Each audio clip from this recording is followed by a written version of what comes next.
Germany was carefully preparing for the seizure of living space in the East. According to the plans of the Third Reich, the inferior population of the USSR was to be totally exterminated after the end of the war. Only a few slaves were to be left alive. Plans of NSDAP were duly reported to the Wehrmacht personnel. Therefore, with the beginning of the Blitzkrieg, the German liberators began to amuse themselves with the captured women on a mass scale. To avoid the decomposition of personnel at the army level, orders were issued prescribing the immediate execution of captured women in uniform. Such a directive was found in the archives of the 4th Army, which was part of Army Group Center. It was signed by Gunther von Kluge, Field Marshal General. It also forbade the rampaging of non-combatant women. Aryans, they said, were disgraced by contact with semi-animals. For the same reason, the Germans did not enforce the Geneva Convention on Prisoners of War, which Germany had signed at one time. Soviet soldiers were simply not considered human. The racial theory was that all Slavs were nothing more than bipedal cattle, fit only for hard labor for a bowl of stew. Some Soviet women's units were so beloved by the Nazis that they received personal orders not to be captured and to be shot immediately if captured.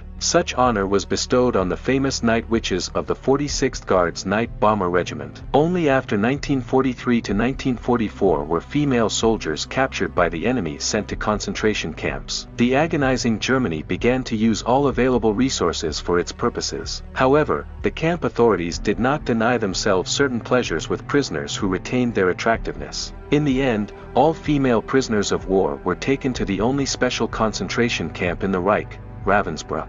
Approximately 130,000 female prisoners were admitted there. According to various estimates, almost 100,000 of them, 92,000, died of executions, exhaustion, and disease. The camp archives have preserved the results of medical examinations of the incoming contingent. We had a lot to avenge. The theme of vengeance was actively pursued by the ideologists of the Third Reich, urging the Germans to fight to the end.